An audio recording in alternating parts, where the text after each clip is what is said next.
Hey, this is David Kaye, and you're listening to the Geekcast Radio Network. This is Megatron, leader of the Predacons, and you're listening to All Things Transformers. Predacons, terrorize! This is Optimus Prime, and you're listening to All Things Transformers.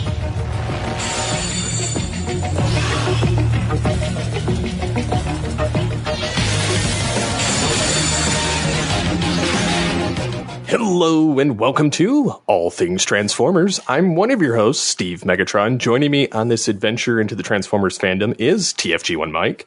Hello. Returning to the Geekcast Radio Network is the one, the only, David Kaye. Hello. How are you doing, David? I'm good. How are you? Doing well. Good. I have my wine. I didn't have any yesterday, so I thought this evening I brought a little up. It's 7 o'clock. It's after dinner, so I have a little, just enjoy a little California sunshine. I guess that says a lot about us here at the Geekcast Radio Network, folks. Our guests have to be drunk to be on the podcast with us. That is absolutely not true. No, it's I kid. I hope nobody takes that and runs like it's a joke, folks. It is a joke. No, it is a joke. No, I have. It was a good busy day today, and I had dinner. I went, you know what? I got a little something.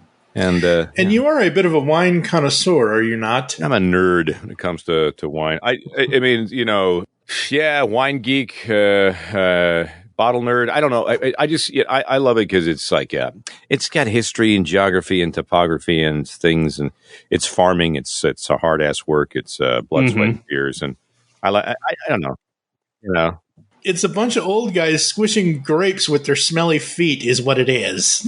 Well, that's if you're enduro, that's what happens, making port. But no, it's a lot of young guys, young people getting dirty. I had a chance to do that. I actually felt like I was doing something for not that this job is not like you're doing something, but I went to on my 50th birthday. I went and I got in. I was at a winery in Napa, and I got a chance, my wife and I, to bring the grapes are coming in. It's harvest, and I'm doing punch downs, and I'm bringing the grapes in. I'm stacking crates, and I left one thinking, now that's work. That's real work, and I felt like I didn't want to go. Yep. I thought, what am I doing? Making goofy voices. This people, working their butts off. Anyway, it's hard work. It's hard work, man. Definitely the appreciation for it. Yeah. But anyway, I digress. So before we get started, it's been a while since we've talked to you. The first time was in 2009 and then in 2011. So what's been going on in that time since we last talked to you? Oh boy, kind of sounds like but my agent said I haven't seen my agent. He's retaring, the main agent. I hadn't seen him for 3 years, and we meet at a restaurant. He goes, okay, I want the whole story. So what happened? What's going on? Where are you? What's you're living out here now? What's happening? And so I gave him the whole tour. But yeah, we live in Ventura County now. We moved north of the city of Los Angeles, and I can sleep, and I hear owls and crickets and frogs in the gully as I can see mountains and I can see ocean. I go, oh, God. So, yeah, the Great Migration during the pandemic, where everybody thought, okay, what are we doing? What's important? What's going on? We ended up moving up here, and it feels good. So, yeah, we're a little further north of LA now, and the conventions are coming back. I've done 4 already. Always been, I was always nervous about getting out there and doing them, but everything so far, knock on wood, it's been great. Seen BotCon is back when it was in Nashville, and I met a lot of great people there and friends I haven't seen for quite a long time. A lot of people have beards now and longer hair, which is like, it's kind of scary. I've had a beard since I was 28, and that was back in 2008. So so since since 2009 and now, there's a lot more little gray hair and some more beards. And younger fans, which is kind of really cool. The parents are now exposing their kids to the Beast Wars. It's amazing, man. I mean, look, who knew? It's been over 25 years, and people, they still want to hear this. What a pleasant surprise. So it's, I'm grateful. The only thing wrong with that button is it has the wrong faction symbol on it. Which one? The new one should have the right one. Really? There's a new one? Oh yeah, yeah. Okay, Because this is the second run. This is actually the symbol was designed. We didn't want to do any crazy copyright stuff. So the new one's designed with the actual Predacon logo, but it's designed by she designs the wooden buttons. And she sells them. Candace? No, not Candace. No. Okay, she's phenomenal talent, and she put a big yes across it. So these are selling really well. Yeah, they're a hit apparently. The first one's a bit of a copyright infringement deal, and we had to put a stop to that. So yeah. Yeah, I just watched that video on your channel. I was like, Steve was like, yeah, that's the wrong faction symbol on that thing. Yeah, what, the new one? I've seen the new one. No, the old one. No, the old one. It had the Decepticon or something. Oh on yeah, it, no, it's that was a mistake. That was old. Somehow went. How did I not catch that? So, that's been corrected. Yeah, it looks very cool now. Mm-hmm. So, can you give us the scoop on what's going on in your world currently, and are there any upcoming projects you're allowed to kind of talk about or reveal? Well, there's one project I cannot talk about, but I was in the studio for it. I was in the studio for the first time 2 days ago. What's today? Thursday? Yesterday, I was in the studio for the first time in 2.5 years. Oh wow! And it's that you walk in, you smell that sort of dusty electronic smell. You go, "Oh my God, I'm home." It's just because my studio smells like home. When you go into the studio, you smell. It smells like this is. It's like if you're an actor and you do stage work, you walk into the theater and you smell that grease paint and that sweat and fear, and you go, "Oh yeah, this is it. I love this." And it was just great to sort of interact with people on the other side of the glass. I really, really miss that. So last thing we were doing before we're all shut down is He-Man, Masters of the Universe, and Battle Cat, and we were having a ball with the whole cast. We're still actually on a text thread. If somebody does something stupid, or we'll text each other. I mean, Freddie Tatashore is on it, Tom Kenny. We're all. We're all still on this. It's such a great cast, and we had to go home after that and did the rest of it on over Zoom and in our home studios. So, but there's Farzar is out there. That's a crazy, way out, like a wacky adventure in space. Not for the faint of heart. Not a family show. Yeah, it's very Ren and Stimpy. Very. The way it pushes every bound. It's further than Ren and Stimpy, man. Yeah, exactly. It pushes every boundary. And that was fun for me to do a sort of a primetime, comedy show. Work with Waco O'Gwyn and Roger Black, and so yeah, that's out there. We've got there's still people talking about Psychonauts 2 and Honey Pepper Ballbeck and Four Crawlers back, and we work with Jack Black on that one, and of course the Ratchet and Clank thing is out. James Arnold Taylor and I actually, speaking of Ratchet and Clank, are finally doing a con together. I can't believe we've actually have not done one together as a duo. Now, I think it's in Pensacola, Florida in February. So that'll be exciting. Yeah. That's if Florida survives. Yeah, man. There's a lot of things going on down in Florida right now at this moment. Yeah. It's just, what do you say? I have a lot of friends down there. I have a family that's actually down there. They went down to put new windows in their house down there, and I'm not sure if the house is. The windows might be standing, but the house, I don't know. I don't know what. So it's hard to say. So hopefully, by the time that comes around in February, things will be a little better situation and visit some out there. Everyone in Florida, stay safe and stay away from Cheetor. It's all Cheetor's fault. Oh, Cheetor, Ian. Pull my finger, Ian. Yeah. It's all. I think you do a better Gary Chalk than Gary Chalk does a Gary Chalk. It's funny because over the course of the pandemic, we're all desperate to reach out to people, and we're doing Zoom and FaceTime and talking to people we haven't talked to for a while because no one knows where this thing is headed. So the phone rings one day, and it's like early in the pandemic in 2020, and it's like, "Hey, David Kaye." I go, "Gary, how you doing? Not bad. Everything's good." I haven't talked to Gary. I've seen Gary for so long because I'm in California and I left in 2007. He's up in Canada. And it's like, so him and I actually, we talked more during the course of the past 2 years than we had in the all the years I've been down here, which is it's just great. Ian, I've seen Ian numerous times, and he splits his time, I think, between here and the desert and up there, I think. And who else? Yeah, it really has been in the first convention I'd done in a while, where the Canadian crew that I used to work with were in Dallas, and it was like all home week, and man, we couldn't stop talking and laughing, and it was such a great thing to see everybody that I'd sort of started with and used to hang out with in Vancouver. Some great memories, and yeah, it's like time had never ceased to exist. It was fantastic.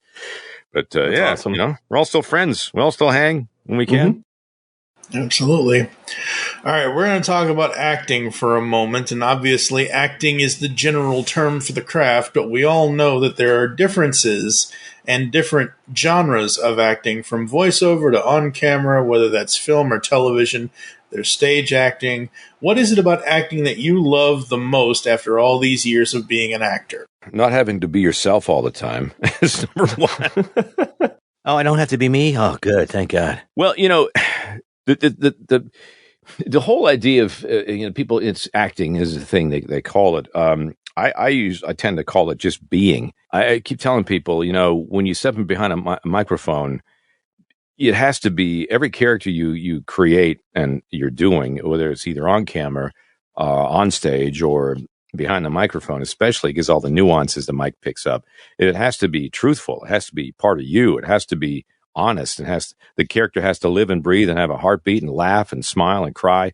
You have to bring all that to the character. That's what, to me, differentiates someone who's a professional and someone who's trying to get to that point, is the truth in it all. Whether you're reading a narrative piece, whether it's a trailer, whether it's a character or that's long form. Look, I spent many years trying to figure out who the hell I am. And it's one thing about acting teaches you, you start to figure out who you are. And for the most of our lives, and including me and everyone else, we wear masks every day. We go around and we think we know who we are, and we put on this facade and this face and this mask, and we get home and our pajamas are on and we're watching and we're ourselves. So my whole thing is to tell people, look, you got to be yourself. You got to be who you are. And especially the mic's going to pick that up, because the mic calls bullshit, and it's easy. We've all heard commercials and spots and it's shows and characters. We go, I don't believe that. It just sounds like they're reading it. Yeah, for the most part. It's hard to get to that point. So my little, thing on acting is what I love about it is it teaches you about yourself and who the hell you are. And to be able to figure that out, you got to travel. I think 15% of Americans, we travel, and everybody in Australia, they're traveling like you can be in the middle of the Gobi Desert in the middle of nowhere, and the first person you come across is, "Can I, mate? What's on, mate?" You go, "Oh, Australia." Yeah, because they're from a freaking island, and they got to go. You got to go somewhere. You go nuts. But it's travel and read as much as you can, and empathy is a big thing, because if you're gonna be playing a character or doing something, you have to empathize with their situation. You have to know how that feels, right? And it's got to be freaking truthful. So it's a game. It's a fun game to play, to see if you can get to if the character you're doing is it comes across as real and believable. Yeah, absolutely. Oh yeah. So following that up and kind of focusing on the voice acting from animation to video games to narration, with all the different types, what is your favorite type of voice acting to do? Wow. I mean, I love it. Everyone loves animation, cartoons. I mean, God, we all grew up with cartoons. Yeah. My favorite thing to do, and what I always wanted to do, was trailers. Now, it's a very difficult business to get into and to sustain a career in trailers. One of my mentors, Don LaFontaine, and Don and I became good friends before he passed away, and he's the guy who invented In a World. There's something in trailer. There is a right way and there's a wrong way to do it. And I always tell people, there's when you're thinking of doing narration for movie trailer, okay, sell me the movie, but don't sell me the movie. Give me everything, but give me nothing. It's like this tightrope you walk in the read. And I always just love the game of trying to find something, trying to, out of that. And it took many years of scratching. I'm still scratching. It's been how many friggin' 13, 15, or whatever it is, 12, 13, 14 years. And I get hired more often than not these days. But in the beginning, you're like, what am I got to do? And it was one day I'd had, jobs here and there, and it was going along pretty good. And I finally was it was a frustrating day, and I had this thing come across for Richard Jewell, the Clint Eastwood, the El Paso Productions film. And I said, geez, man, I have no idea what to do. And I sort of stepped up to the mic and was says, Richard Jewell, rated PG-13, in theaters Friday. I did that. And okay, you know what? I'm sending it. I don't know. And it didn't do anything. And then I get a call back. Hey, they love you for the, I go, what? He goes, yeah, they want to put you on another movie with so-and-so. I go, holy crap. So I didn't do anything. Exactly. So and therein life sort of found me, because in trailers, I do this summer, I do this Christmas, I can do an old man, like a storyteller. I can sort of put on a thing. I've done English and I've done different things. I did, Coda, on the Academy Award, Coda, in theaters Friday, just a younger version of me. And so I realized that if I just do nothing and just be me, then it works. I'll go, that's me.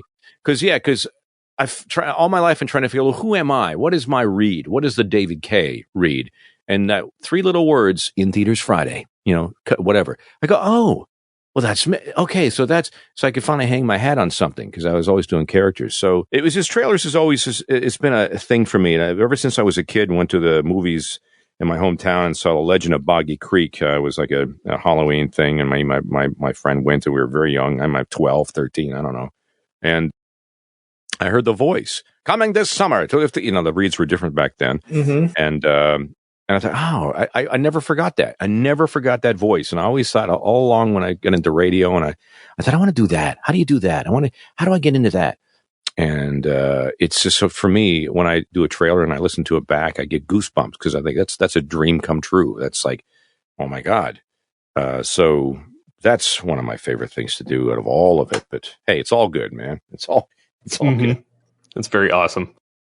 Yeah, absolutely. And as far as I know, to this point, because of the delays and everything else and all that's going on within Hasbro, I don't think there have been any trailers yet or anything for Rise of the Beasts. Can you imagine if they got you to do the voiceover for the Transformers Rise of the Beasts trailers? I would love that. Now here's another thing. I did the Eternals as Arishem, and I did, and they booked me the UK. I do a bunch of trailers in the UK as well. They have American voices they hire over there, and I did the trailer for the Eternals. It was Eternals, available now on on HBO, and it was kind of cool that I was in the movie and I did the trailers for that. So that would be kind of cool to be that. And at this point, it might be the only way I'll ever get close to any of this fancy schmancy film work to do with Beast Wars or Transformers. Dave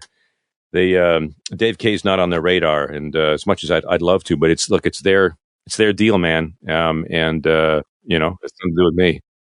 I mean, still, that would be amazing. It's awesome. Just like when you hear Don's voice on any classic trailer that Don ever did. It's the same thing. Like, if you, like, Steve and I both, to him a little bit more than me, because he does a facsimile of Megatron. He's probably the best one that does it, but I try. Go ahead. Don't try, do. Yes. Well, welcome to All Things Transformers. Yes. Yeah, it's not bad. Get there. I hear the Sean Connery in there. I hear the. Yeah. I thought you were made of sterner stuff. Oh wow, you're No, Mike has fun throwing me under the bus when we record the Beast Wars comic, like the reading through the dialogue of it. Oh yeah, because I can do like the Dinobot and Tarantulas and that's he can essentially do all of those characters. Fun. Yeah, those are so much fun.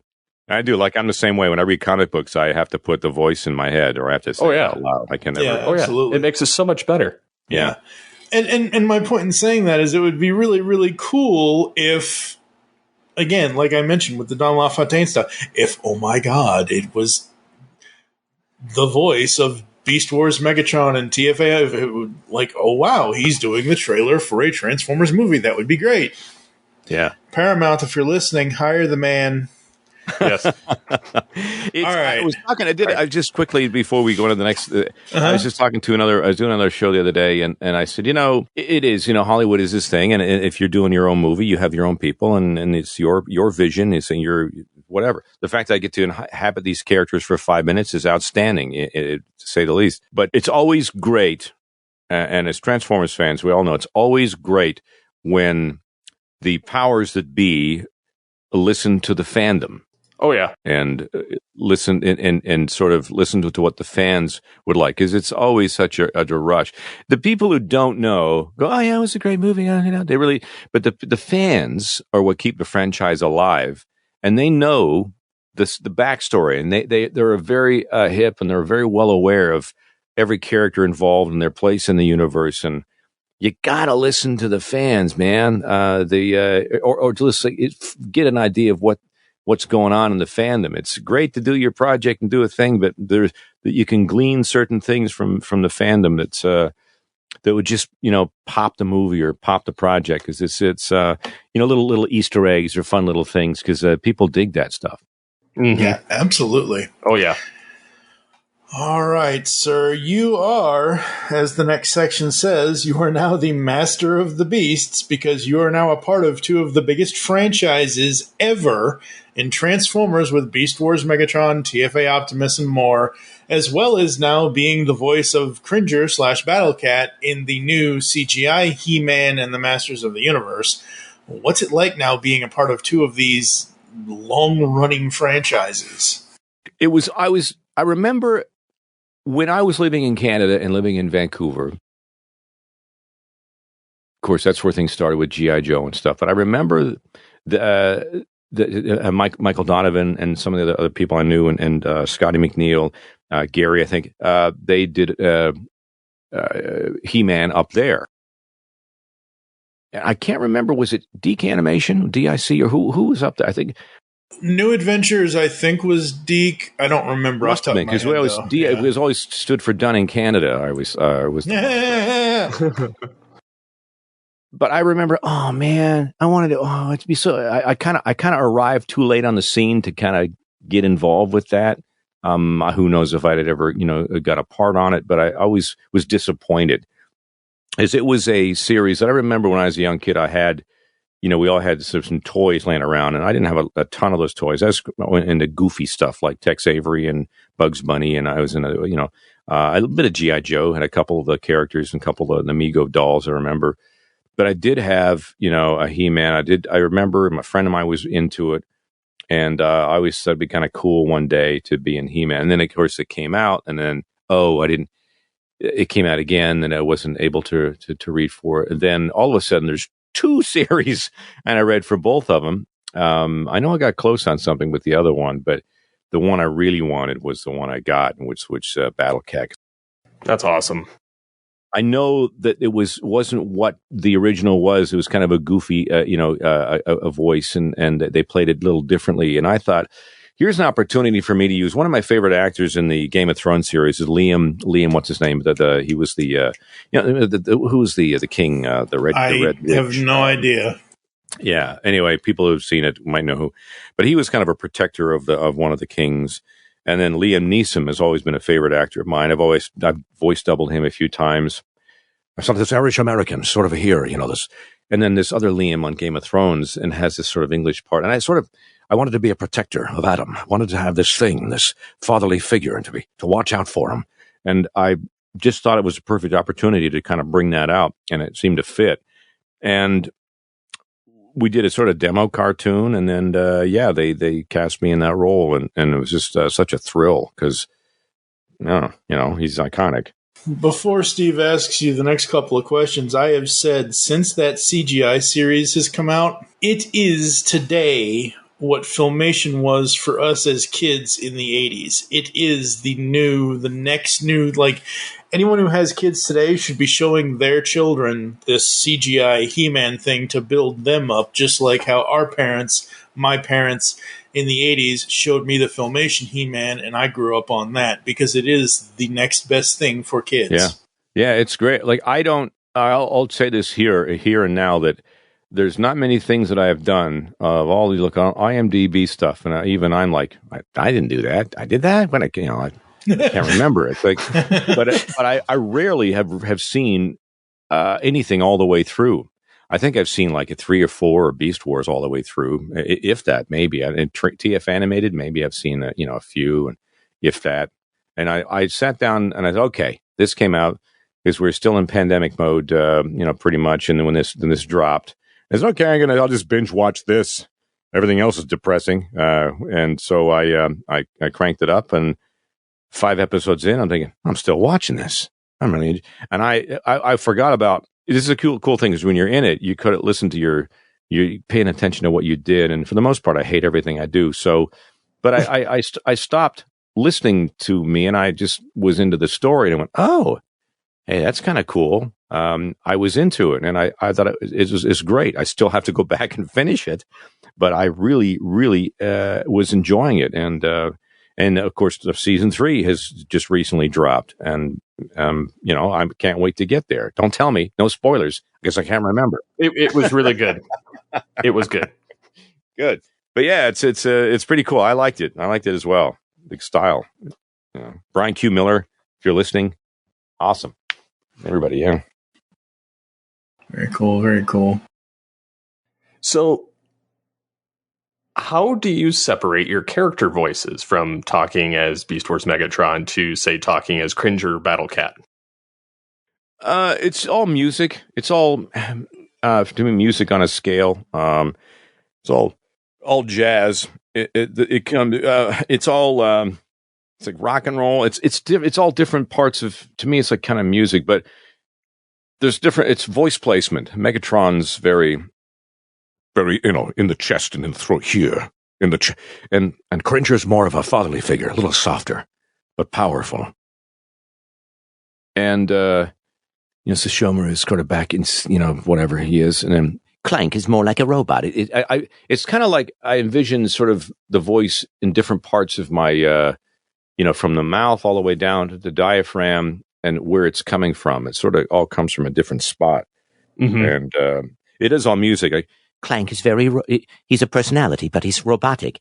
We want you to care about him, so we give him sort of a personality. Ratchet, I miss you. We want people to care about him. And Megatron's very Shakespearean. Battle Cat, Cringer is the protector. There's certain words that I say and hear, and I kind of know where I want to place the voice. And other characters much the same. TF Animated Optimus is pretty much me, basically. Just a little more swagger. Who's with me? We got to stop. I just whatever that was. It took 4 or 5 episodes to sort of feel comfortable with that character, but again, it's more like me. So, gee whiz, being uncomfortable with being who you are is one of the bane of our existence. Mm-hmm. So I tell people, be comfortable who you are, because that's what you want to be. That's what you got to figure out. Not that I'm going to do this, but I really want to subtitle this interview title now. He is uncomfortable in his own voice. Yeah, exactly. Right. It's true. I mean, but up until probably about 5 years ago, I was like, well, and it was trailers that got me out of that. Just don't do anything. Be you. And it's just freeing. Once if you're like 18, stop caring what people think. Put the social media as a pain in the ass. It's yep. Just be yourself, and that's where the magic is. And we're trying to be other people or be this. One of the greatest lessons I learned was from a listener once. I was 17, I think 17 or 18. I was working on the air overnights on the radio station in my hometown, and I was into Letterman at that time, and I really loved Letterman. And I used to do his bits on the air because I didn't know what I was doing. I'm 17. I thought, so what? I'll do a Letterman bit. And I did some kind of top 10 thing or whatever it was. And then some listener called, and it was like, hey, you doing? It's a KPT, you're on the air. Stop doing Letterman. And he hangs up. And I was like, I was scarred. I was like, well, why did he say that for? But he's right. Whoever that was changed my trajectory of my career, because stop trying to be other people and figure out who you are. And everything, all these characters are an element of what we're made of and our experiences and our, so yeah. Does that make sense? Absolutely. I ramble. Oh yeah. Yeah. I've discovered that just doing voices on my own, started out emulating, and then I ended up inadvertently creating one that now I'm doing. So like your own voice is fantastic. You could be like the star of like Rick and Morty. Like you don't need to do anything. It sounds like, oh, this guy could be on Rick and Morty. This is hilarious. You don't need to do anything. You know what I mean? It's brilliant. Yeah. So that's what I love about it. People spend all this time going, well, how do I do this? And how do I just be yourself? Just be genuine. Genuine. And have fun truthful. With it. Yeah. Yeah.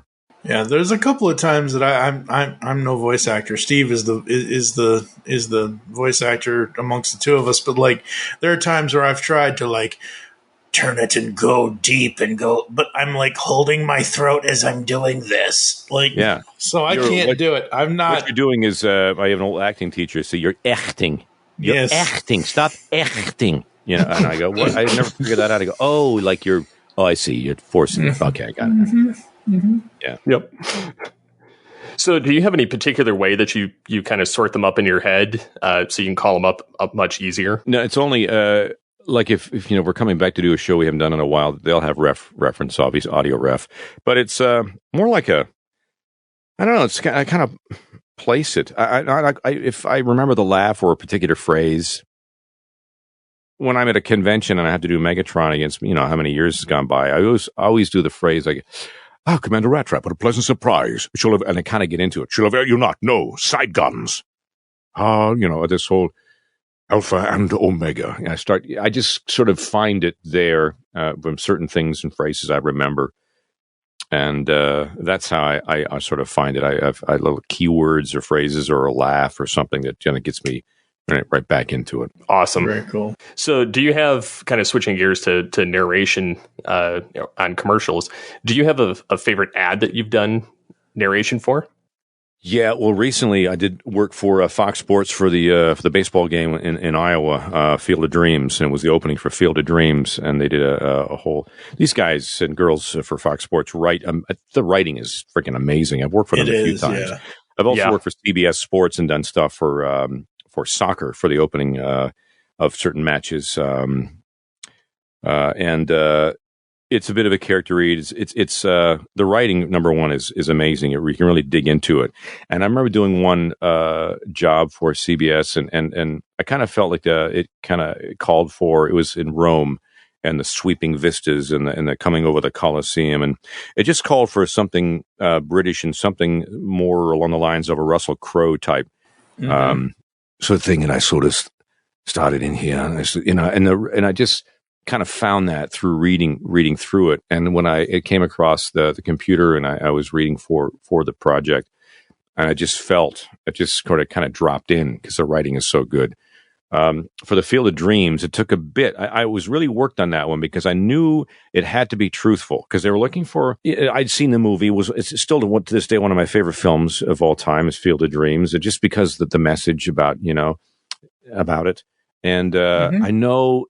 All I could think of is that house in the middle of a very, a big cornfield, nobody around, and there's a big porch, and there's an older guy sitting and he's looking out, after a hard day. He's worked the land for many years, and I thought, okay, there's the guy, and he's talking to maybe his grandson or about baseball, about what it meant to him, and I sort of had that vision, and I went in with that, and I started to find the truth in it. And I would do it a couple of times. And it just doesn't sound. It's not there yet. Not there. And I would start to add breaths and nuance, just like we talk as human beings. We sit on when people start to do voiceover and commercial work, there is certainly a time limit. You have 30 or 60 seconds.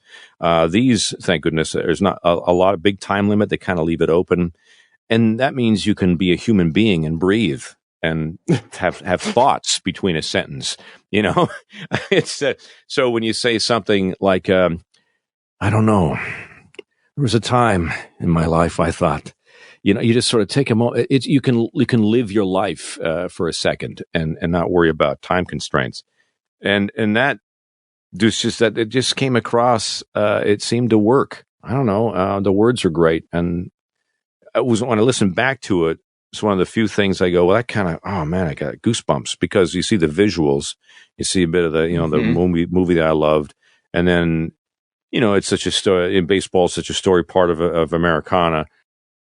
You kind of feel like, you know, you're contributing to the story of baseball. And as an expat, you know, an ex-Canadian, in my home country, when they asked me one year to do Game 7 of the Stanley Cup playoffs, the opening, much the same type of narration, but, you know, all those slow motion shots and the great goals that were scored. Yep. Henderson scores for Canada, you know, all this stuff. And I just found this voice and this storyteller, and it took me back to a time as a kid, and somebody, maybe see an uncle or an older, an elder telling a story about the great game of hockey. And then when they played it you know, I'd been out of Canada for quite a while. And when they played it, my mother called me and said, now, for those of you who don't know, Ron McLean is he's worked for the CBC and Hockey Night in Canada.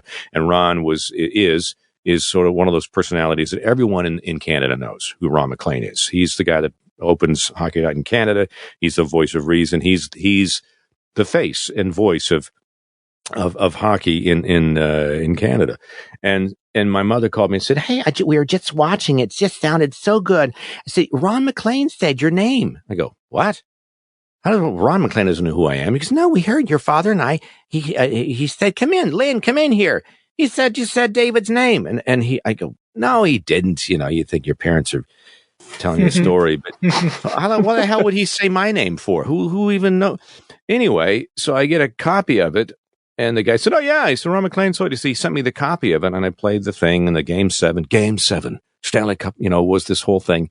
And then it ends, and the music and everything else, and then they come out, and there's Ron McLean says, the voice of David Kaye. And I go, holy shit. As an ex-Canadian, you know, as I'm dual citizen, but as a former Canadian citizen, I'm like, I thought, my God, they like what I did. My own country recognized me. That was what That's awesome. I had to leave my country to get recognized by my country. That's crazy. Holy crap. And so in Canada, you know, hockey it's religion, as we know, like baseball is here. And so to be able to narrate the national sports of these two great nations is a thrill, and to give it, you know, depth and nuance and really tell a story was, I love that. I just, those are really important milestones for me. It was those two events. So there you go. Very, very cool. So you've been putting these ad run throughs on your YouTube channel, and is this to be kind of like teachable moment, like a behind the scenes to kind of show other people how it's done? I guess I enjoy them. I'm just no, thank you. And a lot of people do it. It's neat. I never know. I think I always think, well, no one cares, you know, what I do. But and my publicist says, stop it. She says, stop that. This is what you do. This is what, you know, bring joy to people. And because I don't really quite think about it, but I started doing these things because I wanted people to sort of know how it came together and what it looks like, because it's quite for a lot of people, it's kind of a mystery, you know, and I kind of like the idea of it not being a mystery. Yeah. But at the same time, they are teachable moments, because you realize that you know, a lot of people would love to get into voiceover, and God bless them, you know, go for it, go and do it. Just the nuance in this, there's a certain a skill that it took me, I don't know, 30 years plus to try and figure out, just to get to the point where I'm getting asked to read for that stuff. And I don't know, maybe somebody gets something out of it. It's about truth, and so it's a behind the scenes look at what I do. And if it brings people joy, that's great. My relationship with social media is a fractured one.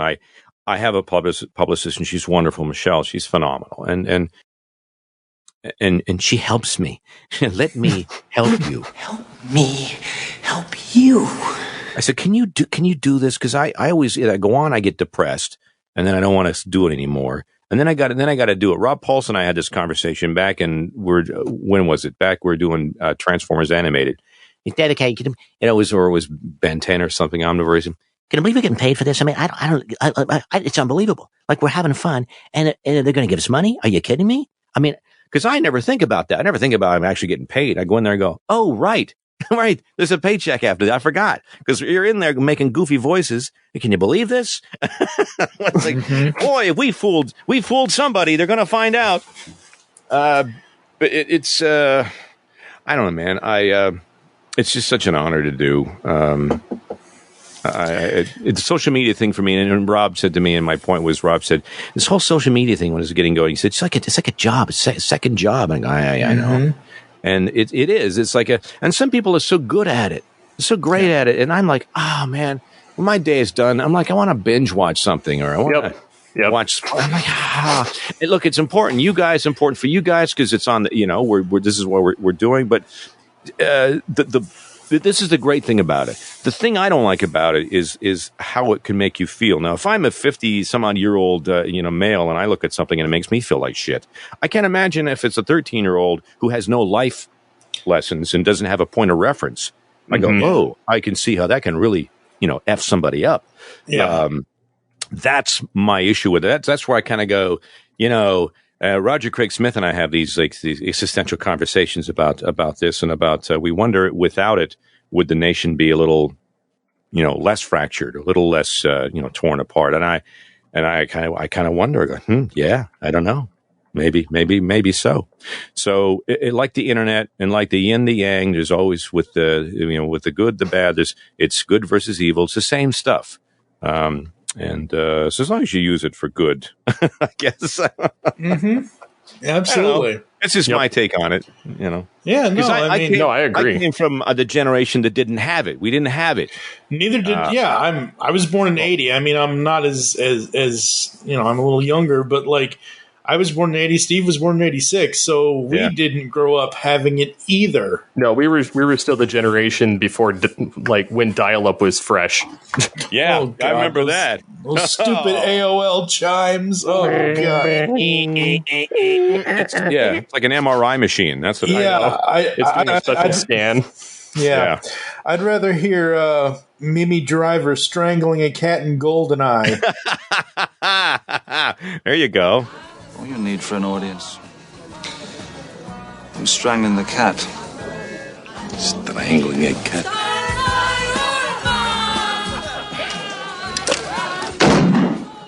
That is Irina, my mistress.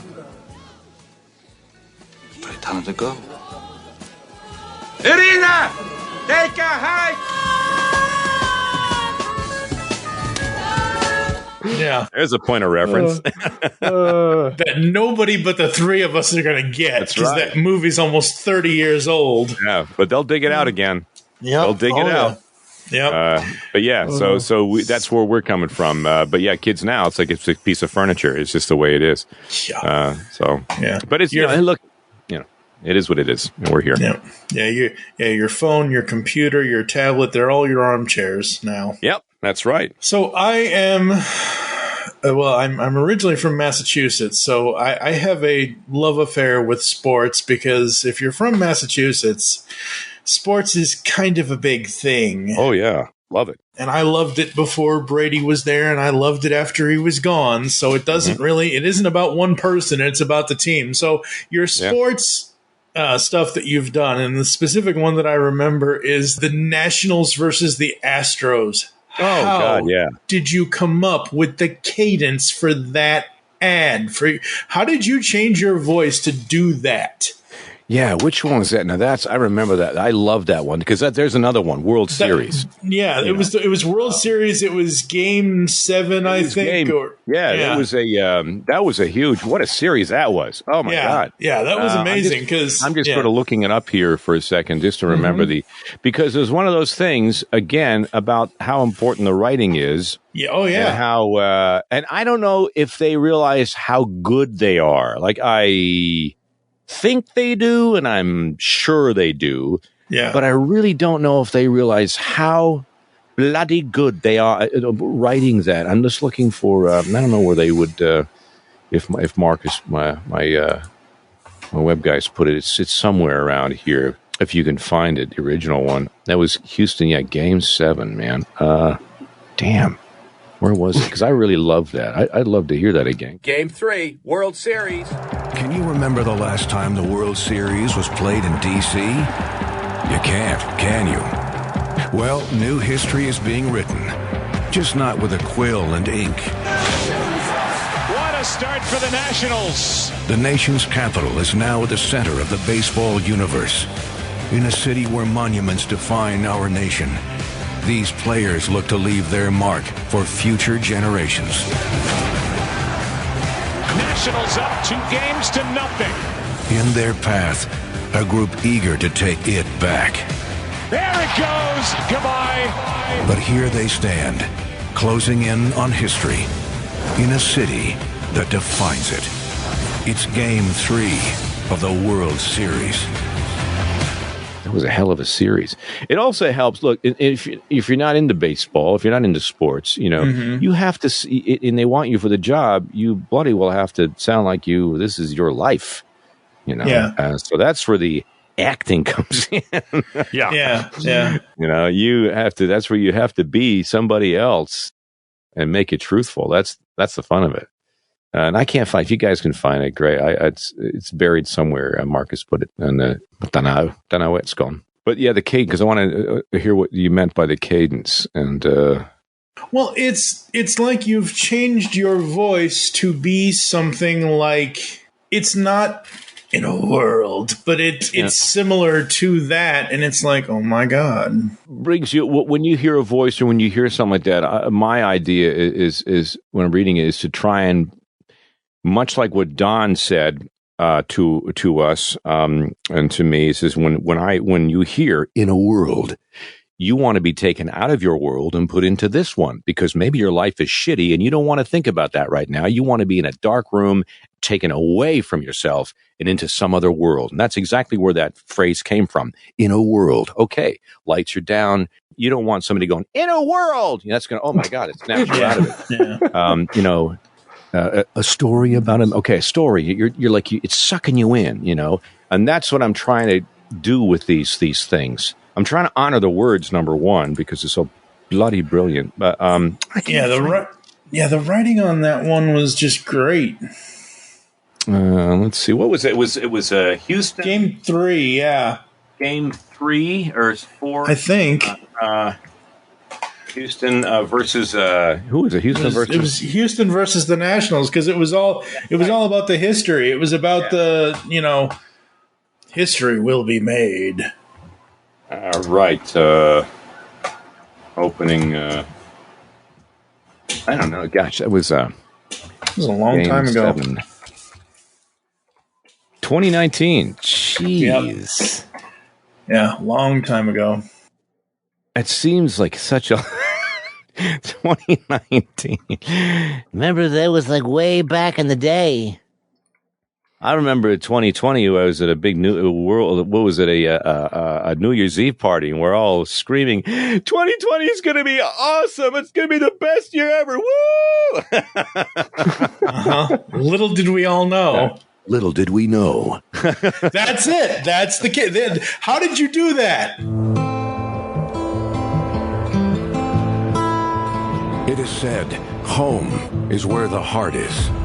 Yet in this World Series, home is where the heartbreak is. In an unprecedented twist, the home team has been humbled in all 6 games. In a best-of-7 championship series, that's never happened in any sport. Which brings us here to an improbable one-shot winner-take-all.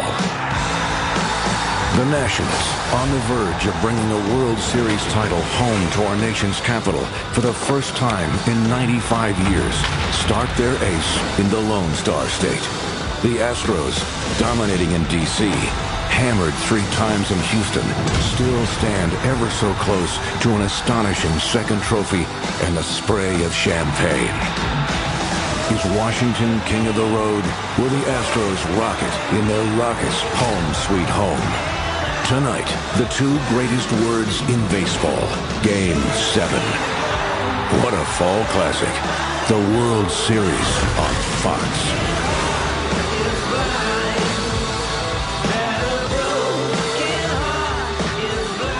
I don't know. It's sort of like I'm not sure where it comes from. It's a place. I'm looking at like one of the highlights, and it brings you back to that. That was a hell of a series. Oh my God. Yeah.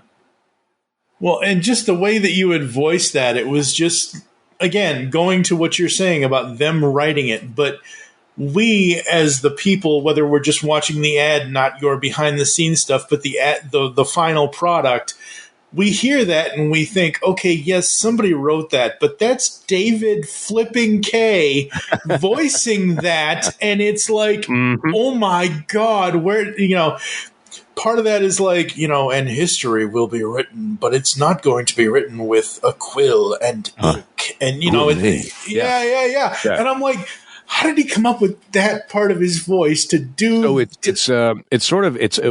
you got to get your kind of, and this is a very intimate thing. So when I'm going to say a word, the word is intimacy. So it's between you and I, and I'm sucking you in, and this is the storytelling, and it sort of comes in here. And if I texture the voice and put it down in the throat, it becomes a different person. It becomes somebody I'm telling a story to you. And the voice doesn't need to be, every syllable and constant doesn't need to be, it's a real person. It's not like an announcer. Yeah. So, history won't be written with a quill and ink. It's sort of there's this quality, there's this softness and this texture. It's the gravel that Christian Bale should have had as Batman. Yeah, there's a gravel. Yeah. But man, it's hard to say where these things come from. Honestly, when people say, well, how do you prepare? How do you this and all that? It's, you know what, man, sometimes they open the mic and hope something comes out and hope it sounds good. Like the best thing for me when I get a script is I don't even read through it. There's all these things that, you should read and mark the thing and read it down from time, blah, blah, blah, blah, blah. And look, if that works for you, fantastic. For me, I comes in, I don't even know what the direction is. I just start reading it and I might find something. And then after I finish it, I go back and read the direction. Oh, well, that was completely wrong. Or, I kind of felt, the words sometimes they dictate what the feel should be. And with these sports things, and like anything, it has to come from truth. It can't sound like you're reading. It's got to really sound, it's from the heart. That's the only thing I can say. Mm-hmm. I'll say that forever and ever and ever. It's got to come from your heart, man. It's just got to be truthful. Truth. There was who was it? Bob Odenkirk. Talking to him, it was a snippet I saw on somewhere of Bob Odenkirk. They asked him a question about, acting, how is importance and all this sort of stuff, and how do you this and how do you that. He says, you know what? Make acting, make it like second or the third thing, in your life. Make living your life number one. Make that the priority. Acting maybe 2, 3, 4, even make your life the priority. And as a voice actor, a voice, performer, whatever, I think that's really important for people to hear, because some people don't think they're enough, and they don't think they're worthy. And I said, everyone has their own journey, their own life, and you got to live your life, because that's what interprets how you interpret a piece of copy or something you're reading. It's your life experience. Yeah. So without that, I remember, man, early in my career, I was doing some on-camera stuff when I was living in Vancouver. Did a couple X-Files episodes and different series up there. It's kind of cool. And I liked it, but I was always the guy they couldn't find on set. Where's David Kaye? Is anybody seen David Kaye? I'd be hanging with the audio guys and the DOP and behind the scenes. Mm-hmm. I'm like, because I thought that was really interesting. And I got kind of like, I got to learn lines. Ah, shit. So I was like I loved it. And I think it was kind of cool. But I don't know. It wasn't me. I don't. What was the point I'm trying to make? The point you're trying to make is acting isn't the overall. No, everybody thought it was. Oh my God, it's the most important thing we're doing. And you can't be late. Oh, you can't this. But this, and it is. It's important. There's a lot of money riding on this project. No, hey, absolutely, but it's not it seemed like everything. A lot of people, a lot of actors, and figured it was the world revolved around them, and this is the only thing, and this is the most important thing in the world right now. I thought, well, it's more important for me that a fireman saves someone's life, or a cop is helping somebody out, or somebody's doing something good for somebody, or helping them do their math homework. I mean, that to me is like, well, that's lie. That's good. That's stuff right there. That's real stuff. What we're doing is make believe. We're trying to make a project that those people can watch to take them out of their lives and make it truthful. But it wasn't like brain surgery or saving someone's life. Some people treated it like it was the most important thing in the world. And it was like, come on, But the thing is, to kind of counterpoint that really quickly, the thing is, and trust me, I know I went through brain surgery in 2019. Oh, yeah. You are a person who has contributed to all of our lives in some point or another, whether it was your radio days, whether it was your live actions. Like literally, Christmas of 2019, right before everything started happening, I got a package from VEI Entertainment. It was the complete series DVD set of Viper from 1994, and I'm watching through this show because I remember this show. I love the show because it was like, oh my God, Knight Rider's over, fine, no more David Hasselhoff, fine. Oh hey, here's Viper, this transforming car, and all of a sudden I'm like halfway through the series and I see an episode. I'm like, what the hell is David Kaye doing in there playing a villain? What's going on with them? You and your character's wife were like these evil televangelists or something. I don't even remember what it was, but I'm like, oh my God, David Kaye has brown hair. Holy crap. Yeah. But you're a person just like everybody else in our lives that has, like you're saying about the entertainment, the escapism. You have helped us escape for 30, 40, however long you've been doing this. You know what I mean? Like, it's surreal. Yeah, absolutely. No, I agree, and that's our job. That's what, and I'll add to that, saying one of these Transformers conventions we were at, and I think it was Bumper and Tara and I were, and somebody, a mom was with her kid in the audience, and of course people put up their hand and asked a question. She said, so I don't have a question. I just want to just make a point and just say that my son went through, a terrible time. I think it might have been cancer. It might have been something serious. And her son was in the hospital for quite a while. And she just wanted to let you know. And she started kind of tearing up that, he watched Transformers animated and it kept him going. And we all started trying to swallow our tears. Yeah. I went down and I said, hey, man, come on. I brought him up on stage and I had him sit with us. Mm-hmm. And at that moment, that's awesome. Oh, okay. Now I get it. And there's another moment. I was in Detroit doing a con, and some girl comes up to me, dressed as Trace Cush-Renata, and we had a good talk. And she gave me a letter, and she said, "Look, I hope you don't mind. It's just I just want to let you know that this character you voiced, it helped me. I had some horrible times at home, and I guess things were pretty bad. And she said, I think it probably saved my life. And I'm like, huh. So yeah, that's when I realized that, you know what? Yeah, this is our job. This is what we do, and this is what makes it worthwhile. And I hope people don't. My point is, don't ever take this job for granted. Don't ever forget that it's not about being a celebrity or personality or make it that's what makes it special. Yeah. At the end of the day, that's what really matters. Mm-hmm. And Bob Odenkirk has a point. Make your life your priority. Mm-hmm. Absolutely. All right, just a couple of random questions, and then we will go through the closing. All right. Okay. So if there was a chance for a live-action Beast Wars movie to happen, would you try to be in it? Yes. Yes. Next question. Yeah, that was an obvious and a given. But no, of course. Do you miss getting to work with anyone in particular from the cast? And there are a few from the team that aren't doing much anymore. So, like, have you had contact with any of them or? From the Beast Wars folks? Yeah. I really miss all of them. I mean, from Blue Mancuma, Alec Willows, who played Tarantulas, Venus is just a sweetheart, and her and I did the first BotCon together in Rochester way back,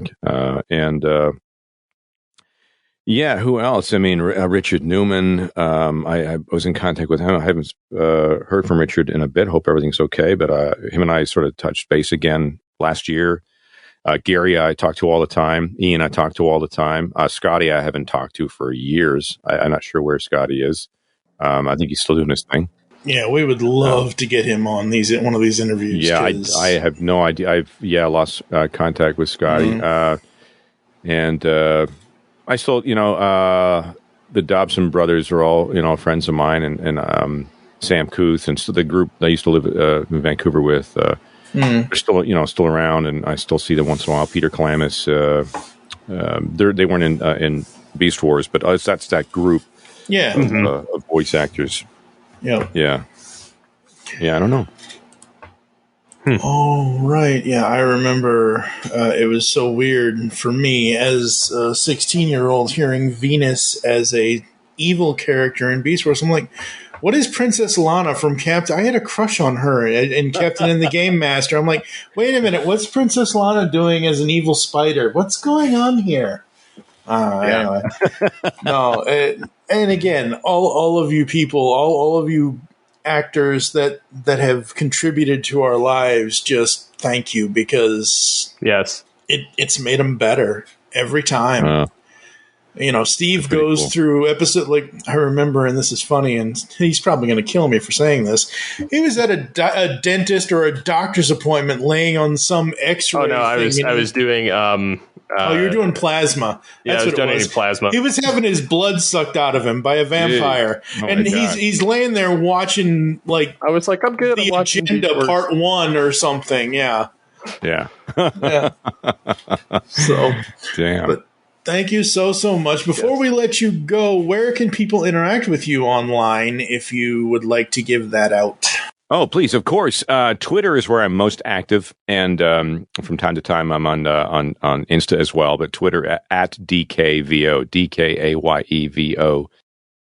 That's where I'm most active on there. Stuff like what's coming up and little things.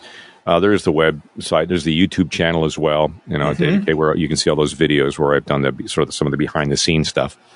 You just do a search and it'll be up there. IMDb, which I'm always afraid to look at. I haven't really looked at it for quite a while, but it's there. Oh, so it's funny you mentioned that. As we were doing this, I actually tried to look it up, and I typed it in the way it's supposed to be typed in. And apparently there's more than one David Kaye. And I was like, wait a minute, that doesn't... Kaye. Yeah, he's another Vancouver actor. Yeah. Younger. I used to think he was my son. Yeah, like seriously, I'm looking at your picture that they have and his. I'm like, holy crap! David Kaye had a son that looks like Chris Evans. Wow. All right then. No. Nope. Yeah. Oh yeah. Thank you so much. This has been awesome catching up with you. Yeah, no problem at all. Great questions. It's neat to spend an hour just going over my stuff. But yeah. I really appreciate it. Really appreciate it. I mean, we wanted this to be a little bit more conversational because this is our third time talking to you, and it's like, hey, let's just catch up. Well, we're going to have to do this again. Now I sound like Vin Scully. I do this again, but great day for a poor old, because there's about 5 different projects that you're going to love. A couple of them in particular you're going to freak out over. When I can talk about it, she'll have to have me back next year. Oh, yeah, definitely. All right. Well, We're going to go to a quick ad break, and we're going to come back and close the show after this. Of course, off air, we're going to pound David to figure out what all these new projects are that we won't be able to talk about for a whole year. I know he won't tell us anything, but we'll be right back after this. So, he talked about...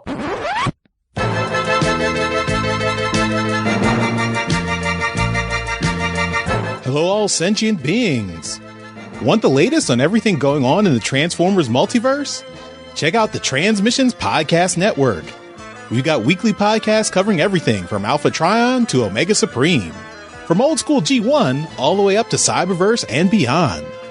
And you don't want to miss Empire of Rust, the world's first and only Transformers live play role-playing game podcast.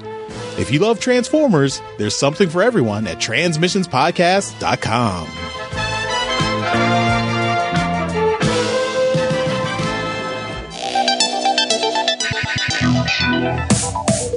Like science fiction? Of course you do, or you wouldn't be listening to the Geekcast Radio Network. Well, the Marku 42's Universe podcast is an award-winning sci-fi radio show that's been around for over 10 years. We cover everything from Doctor Who to the MCU to pop culture and everything in between. A new show drops on Tuesday mornings on the GCRN website and all of the major podcast platforms. So listen to the Marku 42's Universe podcast from the universe and beyond. What was that universal greeting again? Never mind, I remember. Ba weep grana, weep nitty bong. Hey guys, it's Rodimus Primal, and be sure to check out my YouTube channel. Join me as I have Transformers discussions, retrospectives, toy reviews, and more. You can also follow me on Twitter at Rodimus Primal, as well as Facebook and Instagram at Rodimus Primal Show. Transform and roll out, and be sure to check out my content till all are one. Last big party of the summer, folks. Let's go out with a bang. Discover a world of vintage and modern toys that's more than meets the eye with the Triple Takeover Toycast. Hosted by toy writers and photographers Toybox Soapbox, 6O, and TF Square 1, this informal and chilled out series of discussions cover everything from vintage Transformers to Mask, Diaclone, Microman, and more, be it nostalgic or current. Whether you're a seasoned collector or a casual robot enthusiast, all are welcome. Triple Takeover Toycast. No side guns. All right, folks, we are back. David Kaye, thank you so much. This has been awesome. You're very welcome. It's been a lot of fun and a neat way to spend an evening and talking about stuff. Mm-hmm. Stuff and things and stuff. Yep. Very much so. Yes. Okay, Waspinator. No, Waspinator does not understand. Well, that's really good. That's where Scott McNeil went. Steve replaced him. That is very good. Very, very good. Yes, Megatron. That's really good. That's scary good. Thank you. Look out, Scott. Look out. Yeah, absolutely. Waspinator coming for his job. Oh, boy. See, Universe does love Waspinator. All right, folks, you can reach us on the socials at All Things TFV3, at Geekcast Radio. I am at TFG and Mike. Steve, what is your Twitter? At SCP21. And yeah, transform and transcend with us next time here on All Things Transformers. Yay! That is very good. Very, very good. Yes, Megatron. Well, that's really good.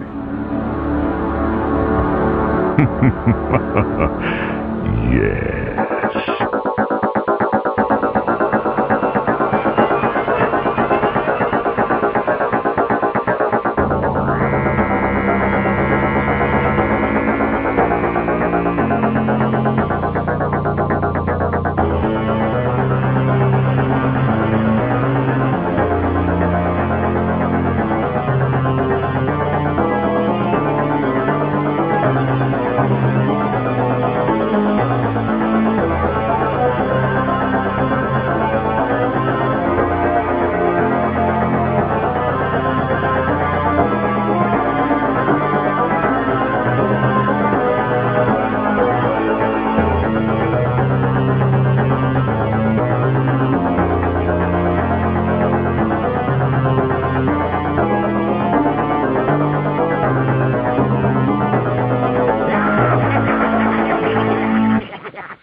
I wish to speak to my lawyer.